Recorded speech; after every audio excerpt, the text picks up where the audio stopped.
the code.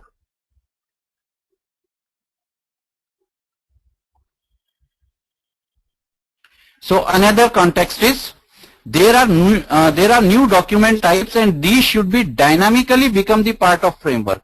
So till now we have this static inclusion, because for a new document you need to modify the factory. But the new requirement is they should be dynamically become part of the framework. What does this mean is we need not to modify the document existing code. Instead we just supply a new document implementing the iDocument interface, and this should work without any modification in any of the existing code, including the factory. Now see this example,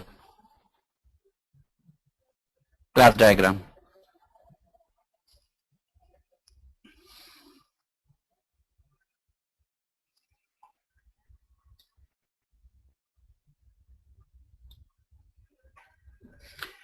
What we are passing is the class instance of your document class. The remaining portion is same as it is that we saw in data-driven factory.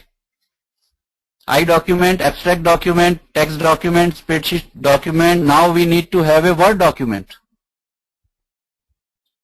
We need not to modify any of the portion in the existing code. We just create a new class that will work on Word document and inherit the abstract document, which in turn implements iDocument. That's all. How it works? While creating the object, we ask document factory to create the document, and we will pass on the class object of this class, Word document class. And inside this particular create document, first it will check whether it implements iDocument. If it is not implementing, throw the exception not supported document. If it implements iDocument properly, in that particular case you can create the instance using reflection APIs by this class instance, and that document will be returned to the client. So this is dynamically inclusion of new documents in your factory method pattern. Any number of new documents that you can implement. So think of this is your application, and you have developed a component, or you might be using third-party component for maintaining the document, and that is based on dynamic inclusion of new documents in the factory method. You can create any number of new documents by implementing iDocument interface in this particular component. That's all. And pass on the class instance wherever you are using, wherever you are creating the new document. It will give you the new document created because this class is given by you to this component. You can create within the component new document. You can create new document in your application. So this is as easy as to expand. Not a single line of code in existing component will be changed. Just create a new document, and that will be included in your application.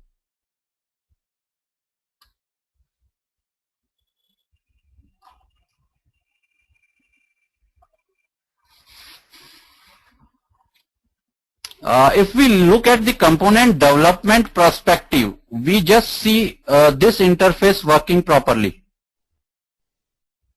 And it is making the component reusable, maintainable, expandable, and robust.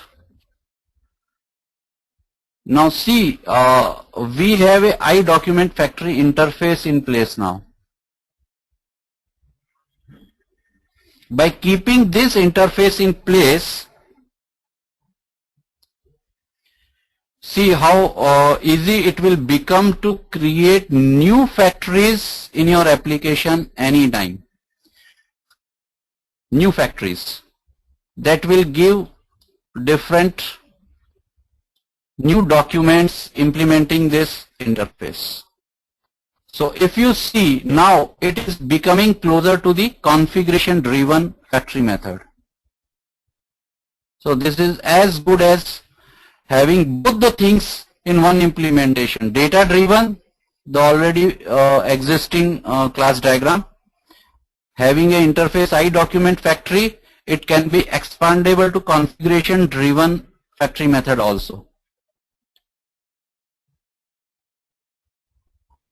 So this is really a good example of having a factory method that is very easy to reuse and expand and maintain.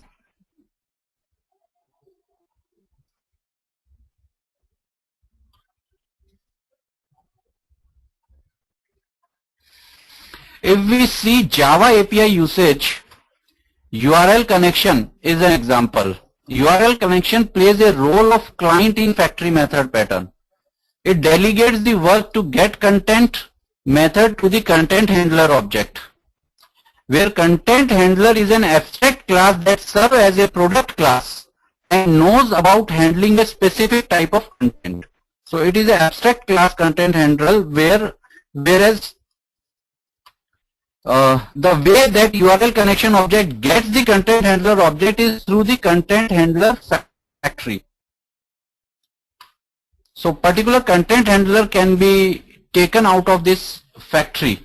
The URL connection calls also has a method that is called set content handler factory.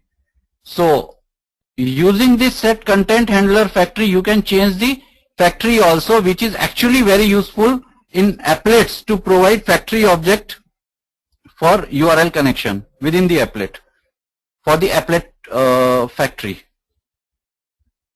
So if you go in detail of URL connection, you will understand it properly how this factory method is working over here.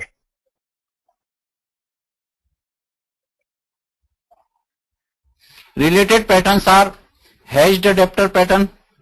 Hashed adapter objects, it is useful if the set of classes that a factory creates may change during the runtime of program. Template method instantiation by configuration information often uses template method pattern. Singleton, factory used here are mostly the singleton. All the factories that we have used in our examples should be singleton.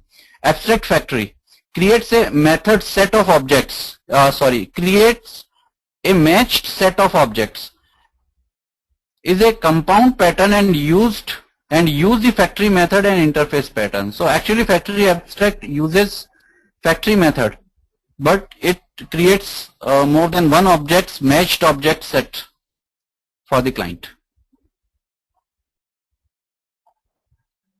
So if we see advantages, disadvantages, pros are high